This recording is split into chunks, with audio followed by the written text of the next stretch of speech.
বিসমিল্লাহির রহমানির রহিম। হুব্বুল ওয়াতিনা মিনাল ঈমান। লাখ লাখ শুকর সেই মহান রব্বুল আলামিনের, যিনি দয়া করে ঐতিহাসিক বিজয়ের দিনে আশিক রাসূল মাহফিলে আমাদেরকে শরীক হওয়ার সুযোগ করে দিয়েছেন। হজরত রাসূল পাক সাল্লাল্লাহু আলাইহি ওয়াসাল্লাম ফরমান, জন্মভূমিকে ভালোবাসা ঈমানের অংশ। সে থেকে জন্মভূমির প্রতি সকল মানুষের একটা ভালোবাসা থাকা প্রয়োজন। আর জন্মভূমির প্রতি ভালোবাসা এটা জন্মগত। বাল্যকাল থেকে স্বদেশের প্রতি আমার একটা অগাধ ভালোবাসা ছিল। তখন ছিলাম আমরা ছাত্র জীবনে লেখাপড়ার ফাঁকে ফাঁকে যতটুকু সম্ভব মানব সেবা করতে চেষ্টা করেছি। যেহেতু ছাত্র জীবনে তখন আমি একটা মাদ্রাসার ছাত্রদের ভিপি ছিলাম। 69-এর আন্দোলনের সময় মাদ্রাসা, স্কুল, কলেজ সম্মিলিতভাবে ডাকসু একটা গঠন হয়েছিল। ব্রাহ্মণবাড়িয়া পশ্চিমাঞ্চলের সর্বদলীয় সংগ্রাম পরিষদের আমি তখন সভাপতির দায়িত্বে ছিলাম। আন্দোলন তো আমাদের করতে হয়েছে। ব্যতিক্রম, আমি ছিলাম মাদ্রাসার ছাত্র। তো আমার জানা নেই আমার সমপাঠী বন্ধুরা আর কেউ স্বাধীনের পক্ষে কাজ করেছে কিনা। তো মাদ্রাসার ছাত্র থাকলেও আমাকে স্বাধীনতার স্প্রিয়া এত বেশি পাগল করে তুলেছিল যে আমি আর স্থির থাকতে পারতেছিলাম না। আমাকে তখন অনেক কাজ করতে হয়েছে। 69-70 আন্দোলনগুলোতে সক্রিয়ভাবে ছাত্র সংগ্রাম পরিষদে আমাকে অনেক পরিশ্রম করতে হয়েছে। ওই সময় স্কুল, কলেজ, মাদ্রাসার সংগ্রাম পরিষদ গঠন করে আমি এক্স আর্মি দিয়া ছাত্রদেরকে ট্রেনিংয়ের ব্যবস্থা করেছিলাম যে আমাদের হয়তো সামনে যুদ্ধে ঝাঁপিয়ে পড়তে হবে। হয়েছিল তাই। আল্লাহর অপার দয়ায় ওই 70-এর আন্দোলনে, 71-এর যুদ্ধে আমাদেরকে সক্রিয়ভাবে অংশগ্রহণ করার সুযোগ আল্লাহ করে দিয়েছিলেন। কিন্তু তখন তো কেউ মুক্তিযোদ্ধার নামও শুনে নেই। তখন তো মুক্তিযুদ্ধ ছিল না, স্বাধীন বাংলাও ছিল না, সরকার গঠন হয় নাই। যখন 28শে মার্চ ঢাকাতে গণ্ডগোল শুরু হয়েছে, মানুষ যখন দলে দলে রাস্তা দিয়ে গ্রাম থেকে গ্রামান্তরে চলে যাচ্ছিল, আমি আমার সংগ্রাম পরিষদ দিয়ে ভৈরব, আশুগঞ্জ, তালশহর, ব্রাহ্মণবাড়িয়া এই রেল লাইনে সংগ্রাম পরিষদ দিয়ে মানুষের খাবার ব্যবস্থা করেছিলাম, নিরাপত্তার ব্যবস্থা করেছিলাম এবং তাদেরকে যতটুকু সহযোগিতা করা যায় সেই ব্যবস্থা নিয়েছিলাম। কয়েকদিনের মাঝে আমার মধ্যে প্রেরণা জাগলো যে এই করে তো দেশ স্বাধীন হবে না। ওদিকে সেকেন্ড বেঙ্গল ব্রাহ্মণবাড়িয়া গিয়েছিল, কুমিল্লার দিকে একটা কোম্পানি আসছিল ব্রাহ্মণবাড়িয়াতে, তাদের উপরে পাক বাহিনী হামলা করতেছিল। ওইখান থেকে আর্মি কমান্ডার যিনি ছিলেন আমাদের এখানে টেলিফোনে জ্বালাইছে যে আমাদের এমন ব্যবস্থা নয় তাদের কাউন্টার দিতে পারি, আপনার লোক দিয়ে আমাদেরকে সহযোগিতা করেন। তখন আমরা আবার মনে পড়ে সম্ভবত আমরা 72 জন হব, একটা গ্রুপ নিয়ে তাদেরকে সহযোগিতা করতে গেলাম। আমরা তো বন্দুক চালাইতে জানি না, ট্রেনিং যাইয়ে দিয়েছি এবং চালাইবার মতো, মোকাবেলা করার মতো আমাদের তেমন ব্যবস্থা ছিল না। তো বেঙ্গল রেজিমেন্টের তাদের সাথে যখন সাক্ষাৎ করলাম, তখন মেজর মতিন সাহেব বলতেছিলেন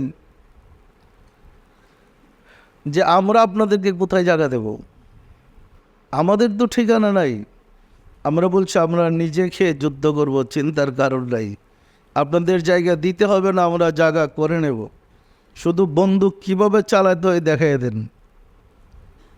সেদিন সম্ভবত আমরা প্রথম দিন যখন তেলিয়াপাড়া গিয়া মুক্তিযুদ্ধে যোগদান করি, অর্থাৎ আর্মিতে যোগদান করি, তখন আমাদের পাসওয়ার্ড ছিল লাল পাখি। মানে আর্মিরা যেখানে যুদ্ধে থাকে অন্য কোনো লোক যেন প্রবেশ করতে না পারে, তারা নিরাপত্তার জন্য চলাচলের একটা কোড ওয়ার্ড থাকে, প্রতি রাত্রে সেটা চেঞ্জ করা হয়। আমাদের ছিল লাল পাখি। এবং তেলিয়াপাড়া বাঁশবাগান একটা চরম অবস্থা। আমাদের খাবার দিবে কি? আর্মি তো তখন পালাইতেছে, বিডিআর পুলিশ সব পালাইতেছে, তখন কে যাবে মুক্তিযুদ্ধে? আমাদের খাবার কি ব্যবস্থা? ওই অবস্থায় আমরা যুদ্ধে যোগদান করলাম। এবং সম্ভবত যতটুকু আমার মনে পড়ে, যুদ্ধ চলাকালীন সময় আমরা বন্দুক চালানো শিখছি। এলএমজি, এমএমজি, এসএমজি সব অস্ত্র, machine gun, medium machine gun, high machine gun, এগুলো চালানো শিখছি। Two inch mortar, three inch mortar, explosive, এগুলা যুদ্ধ চলাকালীন সময়। মানে মানুষের টার্গেটে ফায়ার করে আয়ত্তানে তার হাত কতটুকু সঠিক হয়েছে। আমাদের টার্গেট ছিল সরাসরি বাঘবাহিনী, সরাসরি তাদের গুলির সামনে আমাদের পড়তে হয়েছে এবং গোলাগুলি করে আমাদের যুদ্ধ শিখতে হয়েছে আর অস্ত্র চালানো শিখতে হয়েছে।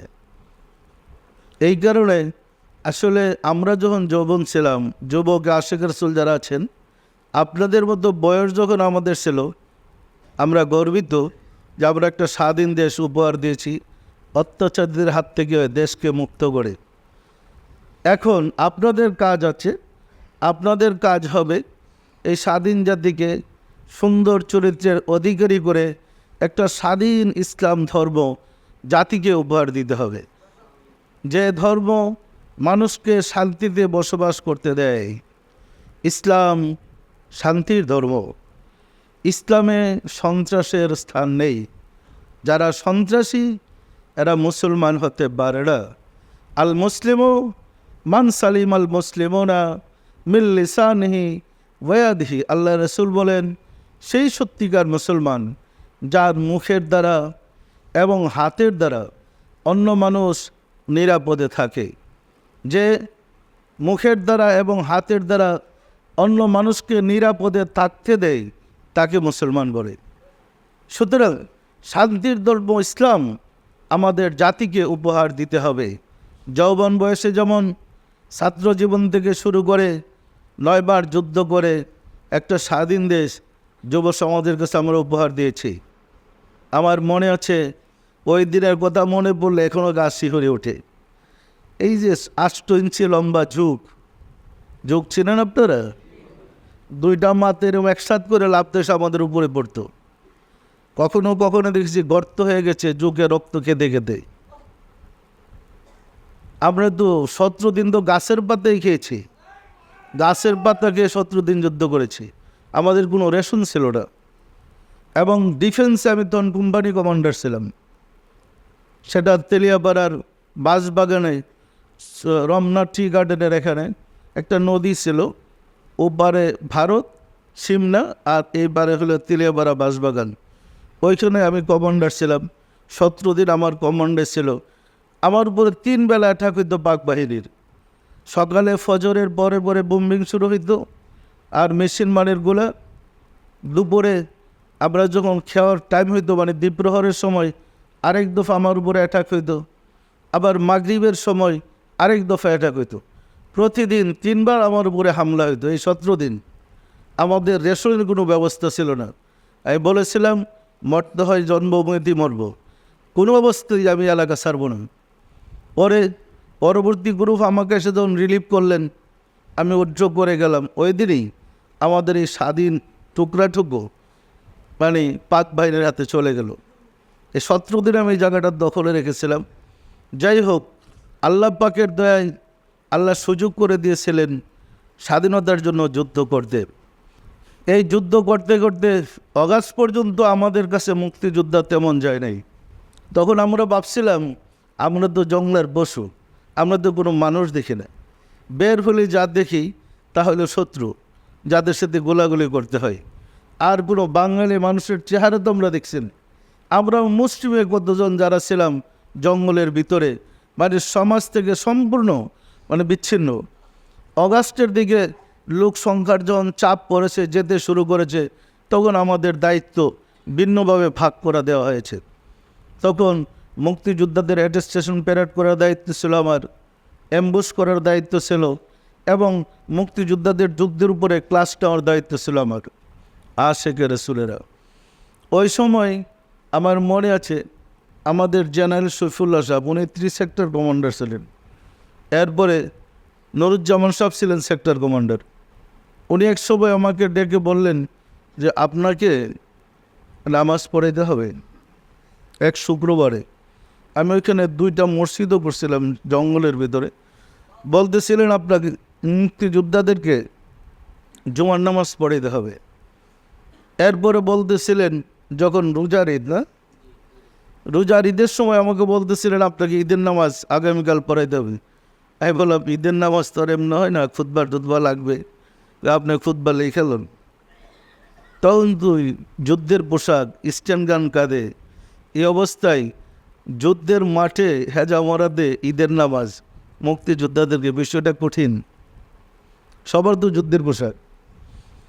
মোটামুটি যথেষ্ট লোক হয়েছিল, অনেক অফিসার ছিলেন, ওই general Ibrahim, general Matin, general Khalequzzaman, Helal Morshed, আরও MS ভুইয়া, তারপরে সৈফুল্লাহ সাহেব, নুরুজ্জামান সাহেব, আরও অনেকজন যারা পরবর্তীতে অনেকই জেনারেল হয়েছে, ওনারা ছিলেন। ওই দিন আমার মনে পড়ে আমাদের সেক্টরে 5টা গরু জবাই হয়েছিল। মানে ঈদের বড় খাবার দেবে মুক্তিযোদ্ধাদেরকে, গরু জবাই করে পাকটা হয়েছে ঈদের খাবারের জন্য। আমাকে বললেন ঈদের নামাজ পড়ে দে। তো ঈদের নামাজে আমি গিয়ে দাঁড়াইয়া কাঁধে তো অস্ত্র আছি, খুতবা দিলাম, ঈদের চাঁদ ফিরে যাও তাদের কাছে যারা আমাদের মা বোনদের ইজ্জত নিয়ে সিনেমিনি খেলছে। আমাদের জন্য কিসের ঈদ? যেই বক্তৃতা শুরু করছি আমিও কাঁদতেছি, সব মুক্তিযোদ্ধারা গড়াগড়ি খেয়ে কাঁদতেছে। কে কার ঈদ করবে? অবস্থাটা এমন হয়েছে, মেজর কামাল সুইটা এসে বলছে আপনি কি লোকগুলো মেরে ফেলাইবেন? যে বাবা আপনি আলোচনা করেন, মানুষ তো বাঁচবে না। মানে মানুষ একদম গড়াগড়ি খেতেছে, কিসের ঈদ? তো সিরিয়াস আমিও ছিলাম তখন একটা অবস্থা। ওই এক অবস্থায় হঠাৎ বললাম আপনারা সবাই সাক্ষী থাকেন, আল্লাহর কসম আগামী বকরি ঈদের আগে দেশ স্বাধীন হবে। আমি আপনাদেরকে নিয়ে ঢাকা রেসকোর্সে বকরি ঈদের নামাজ পড়ব। আমি 3বার বলেছি আপনারা সবাই সাক্ষী থাকেন, আল্লাহর কসম আগামী বকরি ঈদের আগে দেশ স্বাধীন হবে।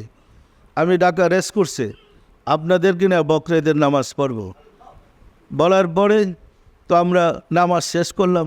72 জন সম্ভবত নামাজই পড়তে পারে নাই, ওই গড়াগড়ি খেতেছে, অফিসাররা গড়াগড়ি খেতেছে, বেহাল অবস্থা। তো রাব্বুল আলামিন দয়া করে কবুল করেছিলেন। ওই দিনই আমাদের এখান থেকে নামাজ পড়ে গিয়ে বিকালের দিকে সামনের দিকে আগে একটা এম্বুসে 30 জন পাক সেটা ধরে লেগেছি। মানে মনে হয় যে এমনিই ধরা পড়তেছে। কিছুদিনের মধ্যে দেশ স্বাধীন হয়ে গেল, আপনারা তো জানেন। দেশ স্বাধীনের পরে আসলে আমি তো এমনি অ্যারাবিক শিক্ষায় শিক্ষিত ছিলাম। হুজুররা কিন্তু স্বাধীনতার পক্ষে ছিলেন না। সব মসজিদের দোয়া হয়েছে দেশ যেন স্বাধীন না হয়, পূর্ব পাকিস্তান থাকে। কিন্তু রাব্বুল আলামিনের তো এটা বাংলাদেশই হয়েছে। কি বলেন, হয়েছে না হয় নাই? স্বাধীনের পর আমার চিন্তা আসতেছিল, দেশ তো স্বাধীন করলাম, হানাদার থেকে মুক্ত করলাম, মানুষকে কিভাবে মুক্ত করা যায়? দেশ মুক্ত করলাম, 54,000 বর্গ মাইল স্বাধীন হলো, এতে একটা অনেক কিছু হলো না। কিন্তু স্বাধীন দেশের মানুষকে স্বাধীন করতে হবে, মুক্ত করতে হবে। তখন থেকে চিন্তা শুরু হলো মানুষকে কীভাবে মুক্ত করা যায়।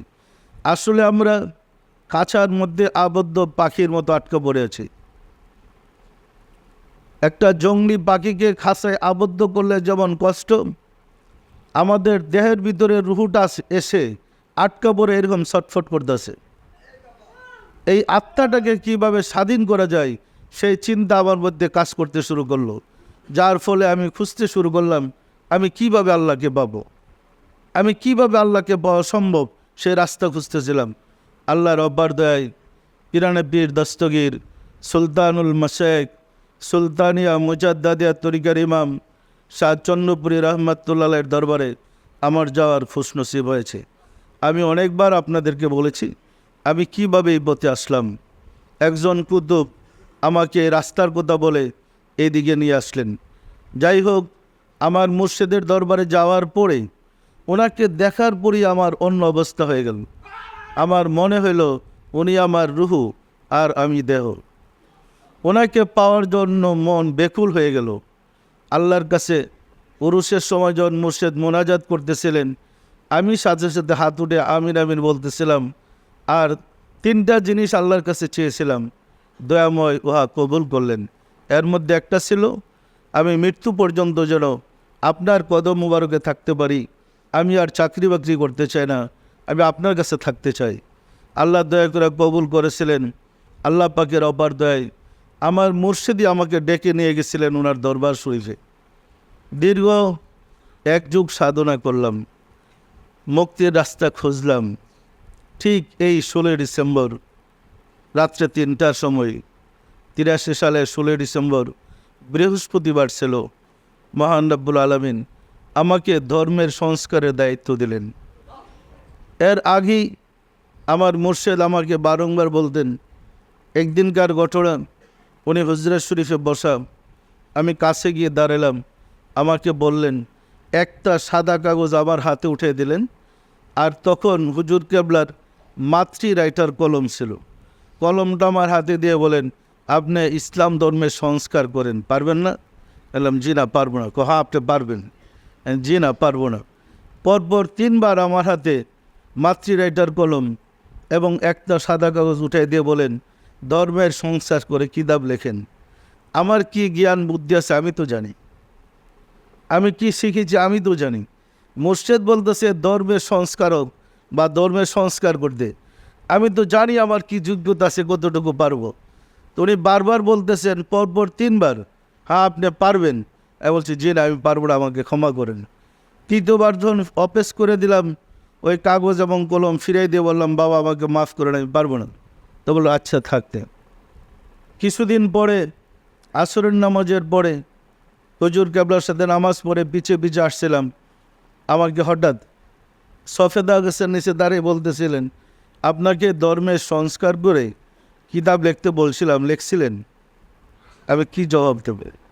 আসলে তো আমি লিখি নাই। তাই আমি বললাম যে চিন্তা করতেছি কীভাবে লেখলে। এর কিছুদিন পরে আরেকবার বললেন, আপনাকে ধর্মের সংস্কারের কিতাব লিখতে বলছিলাম, আপনি লিখছিলেন? জি না। তখন দেখলাম চেহারা মুবারক একদম ওনার লাল হয়ে গেল। আমি ভীষণ ভয় পেলাম যে মুর্শিদ যদি আমার উপর অসন্তুষ্ট থাকে তা আমাকে আল্লাহ জায়গা দিবে না, আল্লাহ রাসূল আমাকে স্থান দিবে না, আমি যাব কোথায়? আমি একদম পেরেশান হয়ে গেলাম। এশার নামাজের পরে খাওয়া দাওয়া আমার বন্ধ হয়ে গেল। আমি ঘরে বসেই ওই মোরাকাবায় বসে কাঁদতেছি আর দুরূদ পড়তেছি, রাসূলের কাছে প্রার্থনা করতেছি, ইয়া রাসূলুল্লাহ, আপনি দয়া করে আমার মুর্শিদকে বলে দেন আমি আসলে বেয়াদবি করতে চাই নাই, কিন্তু আমার যে যোগ্যতা নেই, আমি কিভাবে ধর্মের সংস্কার করব? আমি কিভাবে সংস্কার করে কিতাব লিখবো? আমার তো গুণ নাই, আমার পক্ষে সম্ভব না। তাই আমি লিখছি না, আপনি আমার মুর্শিদকে বলে দেন। এইভাবে মোরাকাবা করে দুরূদ শরীফ পড়তেছি আর কাঁদতেছি। সম্ভবত রাত্র 1টা বা 1:30 বাজে। আমার সামনে আবার মুর্শিদ এসে দাঁড়ালেন। দাঁড়ালে আমি কদম পাক জড়ে ধরে বললাম, বাবা আমাকে মাফ করেন, আমার তো সংস্কার করার মধ্যে কোনো যোগ্যতা নেই। উনি খেপে গেলেন, বেয়াদব। একটা ধমক দিয়ে বললেন, বেয়াদব, তুমি আমার হুকুম মানো না? আমি বলছি কিতাব লিখতে তুমি এই সেই বলতেছো? ধমক দেওয়ার পরে আমি বসা থেকে উঠে গেলাম, হারিকেন নিয়ে চেয়ার টেবিলে বসলাম। এই তো লেখা শুরু হলো। আশিকে রাসূলেরা মুর্শিদ জানেন মুরিদদের দিয়ে কী করানো যায়। আমার মুর্শিদ বলতেন যে কামেল পীর ইচ্ছা করলে একটা কলা গাছ দিয়ে দেশকে হেদায়েত করতে পারে। তো এরপর থেকে কিছুদিন পরে এক যুগ ওনার সহবতে থাকার খুশনসিব আমার হয়েছে। এক যুগ আমি গোলামি করতে পেরেছি একজন গোলামের বেশে। গোলাম যেভাবে গোলামি করার পরে আমার খুশনসিব হয়েছে মুর্শিদের সহবতে থাকার, দেখার, শিখার। এরপরে ওনার ইন্তেকালের প্রায় 3.5 মাস আগে, এই 16 ডিসেম্বর 83 সালের, উনি ওয়াফাত লাভ করার 3.5 মাস আগে তখন আমাকে এই দায়িত্ব দেওয়া হয়, ইসলাম ধর্মের সংস্কারকের দায়িত্ব। আমি ঠিক বুঝতে পারতেছিলাম না আমি কিভাবে সংস্কার করব। আমার এটা বোধগম্য ছিল না। মসজিদ পর্দা করার পরে আমি যখন ঢাকাতে আসলাম, আপনারা জানেন চন্দ্রপাড়ার অনুসারী যারা ছিলেন মিলে দেখেন চন্দ্রপাড়ার তরিকা আর দেওয়ানবাড়ির তরিকার কোনো মিল নেই। এরপর থেকে আমি সংস্কারের দিকে আত্মনিয়োগ করলাম, একের পর এক সংস্কার করেই যাচ্ছি। কই, আমি তো বই পড়ি না, কিতাব পড়ার আমার অভ্যাস নেই, তাহলে কে আমাকে গাইড দিচ্ছেন? নিশ্চয়ই তিনি চালাচ্ছেন যিনি দায়িত্ব দিয়েছেন। কি বলেন? কত গোলমালের সময় না, 99 সাংবাদিক সম্মেলনে সাংবাদিকরা তো আমাকে পেয়ে বসেছে, কি দেড় জোরে যুদ্ধ দেওয়ানবাগের বিরুদ্ধে। তখন সমস্ত সাংবাদিকদের প্রশ্নের মোকাবেলায় বলেছিলাম একটা প্রশ্নের জবাবে যে বাংলাদেশের একটা গ্রুপ আইসি ট্রফি খেলাদের জন্য বহির্বিশ্বে গিয়ে বিজয় লাভ করেছিল, না ক্রিকেটে, না আইসিসি ট্রফিতে ক্রিকেট দল গিয়া ওইখানে চ্যাম্পিয়ন হইয়া পুরস্কার লাভ করেছে। সারা বাংলার রাজা বাদশাহ আমির ফকির সবাই তো খুব নাচলেন। আর বাঙালি মায়ের একটা ছেলে 18 বছর থেকে সারা পৃথিবীর ওলেদের বাদশাহ, সবাই শুরু করছেন তারে ভণ্ড বানাইতে। সব উইটে বুড়া লাগলেন তারে ভণ্ড বানাইতে। পারবেন নাকি আপনারা ভণ্ড বানাইতে? এটা না আপনাদের জন্য জাতির গৌরব ছিল যে বাঙালি মায়ের একটা ছেলে সারা বিশ্বের ওলিদের বাদশা। পৃথিবীর যে কোনো কোনারে যে কোনো ওলি আল্লাহরে জিজ্ঞাসা করেন আপনাদের বাদশা কি? তারে সবাই চেষ্টা করলেন বর্ণ বানাই নেবেন, কী ব্যাপার? তো ওনারা অনেক প্রশ্নের মোকাবেলায় আমি বলেছিলাম ঠিক আছে, আপনারা আমার কাছে আসেন, সাধনা করেন, আমি যদি আপনাদেরকে আল্লাহরে দেখাইতে না পারি দেশ ছেড়ে চলে যাব। কিন্তু বিদ্যাটা তো জানতে হবে, শিখতে তো হবে। আল্লাহ প্রাপ্তির পথে 37টা ক্লাস, এই কোর্স তো কমপ্লিট করতে হবে। এর সাথে জুব্বা পাগড়ির কোনো মিল নাই, এর সাথে আত্মার উন্নতির মিল রয়েছে। আশিকে রাসূলেরা, আজকের দিনে আপনাদের কাছে আমার বলার হচ্ছে, আমরা যেমন যৌবন বয়সে কিছু সংখ্যক যুবকেরা, অনেক না, মুক্তিযোদ্ধার সংখ্যা অনেক ছিল না, সংখ্যায় আমরা অল্পই ছিলাম, একটা দেশ স্বাধীন বাঙালি জাতিকে উপহার দিয়েছি। আজকের দিনে আপনাদের কাছে আমার বিশেষ অনুরোধ, একটা শান্তির ধর্ম ইসলাম মুসলিম জাতিকে উপহার দেন। ইসলাম শান্তির ধর্ম, ইসলামে সন্ত্রাসের স্থান নেই। ইসলাম আল্লাহর সাথে যোগাযোগের ধর্ম। অতীতের সকল নবী, সকল রসুল আল্লাহর নির্দেশে ধর্ম করেছে। আপনারা কেন আল্লাহর নির্দেশ পাবেন না? না পাওয়ার কী কারণ থাকতে পারে? সুতরাং আল্লাহর পথে এগিয়ে এসে একটু যোগাযোগের রাস্তাটা খুলে শান্তির ধর্ম ইসলাম প্রতিষ্ঠিত করেন। সমাজে শান্তি আসবে, ব্যক্তি জীবনে শান্তি আসবে, পারিবারিক জীবনে শান্তি আসবে, সকল স্তরে শান্তি বইতে থাকবে। অশান্তির ইসলাম মানুষকে শান্তি দিতে পারে না। সুতরাং আশিকে রাসূল যদি আমরা হয়, মুহাম্মদ ইসলাম যদি আমরা ধারণ করতে পারি, আমাদের মাঝে আসবে পরম শান্তি। আমাদের আজকের এই দিনে সবার অঙ্গীকার হোক, যদি মানুষকে আশিকে রাসূল বানাইতে পারি, সুন্দর চরিত্রের অধিকারী করতে পারি, সমাজে শান্তি আসবে না? আসবে না? শান্তি আসা কিন্তু সম্ভব। সম্ভব না অসম্ভব বলেন তো?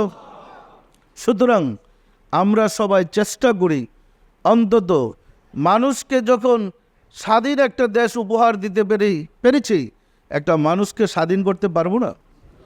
শরীরপুর বেড়াজাল থেকে মানুষকে মুক্ত করতে পারবো না? অশুদ্ধ আত্মাকে শুদ্ধ করে দিতে পারবো না? সুতরাং মানুষকে শান্তির চরিত্রবান করার জন্য চেষ্টা করেন। আমরা যদি বাঙালি জাতিকে আদর্শ চরিত্রের অধিকারী করতে পারি, আমরাও বিশ্বের শ্রেষ্ঠ জাতি। আশিকে রাসূলেরা, বাংলাকে সোনার বাংলা বলা হয়, আর মদিনাকে সোনার মদিনা বলা হয়। মদিনা তো রাসূলকে পেয়ে সোনার হয়েছিল, আমরা যদি রাসূলের সিরাজাম মনিরা ধারণ করে আশেকে রাসূল হইতে পারি, সোনার বাংলা হবে না কেন?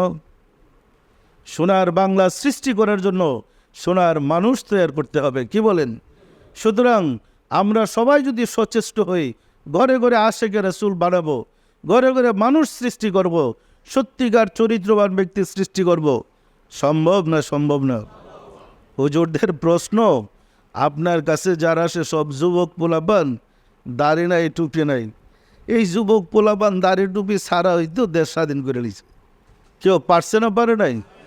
এই যুবক পোলাপান দাড়ি টুপি সারাই তো রাসূলের সঙ্গে থেকে তছনছ করে দিছে আরবের বর্বর জাতিটাকে। রাসূলের সাথে যারা ধর্মযুদ্ধে শরিক হয়েছিলেন, যারা রাসূলের কাছে ইসলাম গ্রহণ করেছিলেন, সবচেয়ে বেশি বয়স যার ছিল তিনি ছিলেন আবু বকর সিদ্দিক, 28 বছর বয়স, 38 বছর বয়স। আর সব যুবক ছেলেরা বিপ্লব যারা সৃষ্টি করেছে যুব সমাজই করেছে, বুড়ারা কি করবে? না তো মানে বিদায়ের তালে আছে, কি বলেন? সুতরাং সবাই চেষ্টা করেন ঘরে ঘরে আশেকে রাসূল সৃষ্টি করতে। আমরা যদি আশেকে রাসূল সৃষ্টি করতে পারি, অবশ্যই সোনার বাংলা হবে, অবশ্যই সোনার মানুষ সৃষ্টি হবে। মানুষ জানে না তার হৃদয়ে আল্লাহ থাকে, মানুষ খবর রাখে না মানুষের ভিতরে আল্লাহ, কিন্তু আমরা প্রমাণ করে দেব প্রত্যেকটা মানুষের ভিতরে আল্লাহ আছে। আমি যদি তাকে আল্লাহর সাথে যোগাযোগ করে দিতে পারি, সে কি আল্লাহকে দেখবে না? সে কি আল্লাহকে পাবে না? অতীতের যে যুগের মানুষ কাপড় পরতে জানতো না, সেই যুগের মানুষ যদি নবী হইয়া মানুষকে আল্লাহর সাথে যোগাযোগ করে দিতে পারে, আমি কেন পারবো না? না পারার কি কারণ আছে? সুতরাং আমাদের পথে এসে দেখেন কিভাবে আল্লাহকে দেখা যায়, কিভাবে আল্লাহকে পাওয়া যায়। না পারার কোনো কারণ নেই। আমরা বুকার ধর্ম করতেছি, বুকার স্বর্গে বাস করেছি। গত জন্মদিনেই তো স্বর্ণের পোশাক পরেছি, খুঁতখুতি লেগে গেছে। হুজুর কি স্বর্ণ জায়েজ করেছেন? স্বর্ণ আল্লাহ জায়েজ করে দিয়েছেন। আল্লাহ বলেন, মানব জাতির জন্য সুশোভিত করেছে আমি স্বর্ণরৌপ্য। আল্লাহ যাহা মানব জাতির জন্য বৈধ করেছেন, সে কে অবৈধ করার? এরা কারা? যারা স্বর্ণকে পুরুষের জন্য হারাম করেছে। আল্লাহ তো পুরুষের জন্য স্বর্ণ জায়েজ করেছেন। কোরআনে স্বর্ণরূপের উপরে 6টা আয়াত আসছে। প্রতিটা আয়াত আল্লাহ বলেছেন বেহেশতি যারা হবে তাদেরকে স্বর্ণ দিয়ে মানে সাজানো হবে এবং রেশমি কাপড় দিয়ে সাজানো হবে। আর স্বর্ণ ব্যবহার আমি পুরুষের জন্য বৈধ করেছি। আল্লাহ করলেন বৈধ আর হুজুররা করলেন অবৈধ। আসলে তো এদের ভাগ্যে স্বর্ণ নেই। জাকাত ফিতরা যারা খায় এরা স্বর্ণ পাইব কোথায়? আশিকে রাসূল এরা ধর্ম শিখতে হবে। সুতরাং যিনি মুজাদ্দেদ হন, সংস্কারক হন, কোরআন থেকে বের করে সমাজে দেখাই দিবে কোরআনের জিনিসটা এই আছে, সমাজে এই ছিল, এটা ভুল। আশিকে রাসূলেরা সমাজের ভুল প্রমাণ করে কোরআনের সত্যতা বাস্তবে রূপ দিতে হবে। আমরা কি পারবো? আমাদের পক্ষে কি সম্ভব হবে? সুতরাং আজকের দিনে আমাদের আনন্দের এই দিনে, যদিও আমাদের আনন্দ, কিন্তু আনন্দ করতে পারছি না। এই কারণে দায়িত্ব আসার পরে 19 বছর পার হয়ে গেল, আমি তো জাতিকে তেমন উন্নতর দিকে আনতে পারি নাই, জাতির তো পরিবর্তন ঘটাইতে পারি নাই। সুতরাং সবাই সম্মিলিতভাবে চেষ্টা করতে পারি, তাহলে ঘরে ঘরে আশিকে রাসূল আমরা বানাইতে পারবো। মানুষের উন্নতি দেই আমাদের উন্নতি, মানুষের চরিত্রের উন্নতি যেদিন হবে আমরা পাবো পরম শান্তি। পারবেন আপনারা সকল মানুষকে আশিকে রাসূল হওয়ার দাওয়াত দিতে? পারবেন? পারবেন তো? তাহলে আপনাদের কাছে আমার বিশেষ অনুরোধ, ঘরে ঘরে আশিকে রাসূল বানাইতে চেষ্টা করেন। আমি চাচ্ছি মদিনার রাসূলকে মদিনায় শোয়া না রাইখা আপনার সাথে যোগাযোগ করে দিতে, রাসূলের সাথে আপনার পরিচয় ঘটাইয়া দিতে, প্রমাণ করতে নায়েবে রাসূল কাকে বলে। সেই তো নায়েবে রাসূল যে রাসূলের সিটে বসে কাজ করে। এটা কেমন নায়েবে রাসূল? আমিও রাসূলকে দেখবো না, রাসূল আমারে দেখবো না, কোন ক্লাসের নায়েবে রাসূল? আল্লাহ না মানুষকে বানাইছেন আল্লাহর প্রতিনিধি। ইন্নী জাইলুন ফিল আরদে খলিফা, জমিনের বুকে আমার প্রতিনিধি করে মানুষকে সৃষ্টি করেছি। আল্লাহর অবর্তমানে যে আল্লাহর কাজ করতে পারে তাকে বলে প্রতিনিধি। সুতরাং একবার আল্লাহকে সাধনা করে নিজের সিনায় ধারণ করেন। নিজের সিনায় যদি আল্লাহকে ধারণ করতে পারেন, কুলুবুল মুমিনিন আরশুল্লাহ, মুমিনের দিল আল্লাহর আরশ। আল্লাহ যখন আপনার হৃদয়ে অবস্থান করবেন, আপনি যা বলবেন আল্লাহ তাই শুনবে। তখন হলেন আপনি আল্লাহর প্রতিনিধি। আল্লাহকে হৃদয়ে ধারণ করা কি সম্ভব নয়? কি বলেন? তাই তো আল্লাহ বলেছেন, আল্লাহু ওয়ালিউল্লাযিনা আমানু, আল্লাহ মুমিনদের অভিভাবক। আপনি একবার মুমিন হন, হৃদয়ে আল্লাহকে বসান, তখন দেখবেন আল্লাহ আপনাকে ছেড়ে কোথায় যায়। আপনি যা বলবেন তাই হবে। আমরা আল্লাহকে ছেড়ে দিয়া সওয়াবের পিছনে দৌড়তে দৌড়তে অবস্থায় গেছি। কোনটা সত্য কোনটা মিথ্যা বুঝবার মতো জ্ঞান আমাদের নাই। সুতরাং ইসলাম বাস্তব ধর্ম, ইসলাম ব্যক্তি জীবনে শান্তি দিতে সক্ষম। সেই শান্তির ইসলাম আমরা হারিয়ে ফেলেছি। আবার যদি আমরা সেই শান্তির ইসলামকে আঁকড়ে ধরতে পারি, অবশ্যই আমরা শান্তির পথে আসতে সক্ষম হব না? আসুন মহান রাব্বুল আলামিনের কাছে প্রার্থনা জানাই, তিনি যেন দয়া করে আজকের এই দিনের বরকতে আমাদেরকে তার রাস্তা সহজ করে দেন। আমিন। আউযু বিল্লাহি মিনাশ শাইতানির রাজিম। বিসমিল্লাহির রহমানির রহিম। আস্তাগফিরুল্লাহ রাব্বি মিন কুল্লি জামবি ওয়া আতুবু ইলাইহি। আয় আল্লাহ, জীবনভর নফসের খাহিশে, শয়তানের ফেরেবে যত প্রকার গুনাহ করেছে, সমস্ত গুনাহ হইতে তোমার নিকট তওবা করিতেছি। আয় আল্লাহ, দয়া করিয়া আমার তওবা কবুল করো, আমার গুনাহ মাফ করো। লা ইলাহা ইল্লাল্লাহু মুহাম্মাদুর রাসূলুল্লাহ। সবাই দিলের হাত উঠে বলেন আল্লাহুম্মা আমিন। আল্লাহুম্মা আমিন। ওগো দয়াল মাওলা, দয়াল খুদা, অদম কাঙ্গাল ভিক্ষুকেরা আশিকে রসুল মাহফিলে বিজয়ের দিনে জমায়েত হয়েছে, মিলাদ শরীফ পড়েছে, দীর্ঘ আলাপ আলোচনা করেছে। সবশেষে তোমার শাহী দরবারে তওবা করে জোরহাত করে মাফ চাই। জীবনে যত ভুল বেয়াদবি করেছে, দয়া করে মাফ করে দাও, মাফ করে দাও মাওলা। আমাদের ভুল বেয়াদবিকে মাফ করে দাও, আমাদের ইবাদত সমূহ কবুল করে নাও। এর ফজিলত পৌঁছে দাও তাজদার মদিনা सरकार दो आलम हज़रत मोहम्मद मुस्तफ़ा अहमद मुस्तफ़ा सल्लल्लाहु अलैहि वसल्लम हुज़ूरे स्वाब नज़र पहुँचाओ।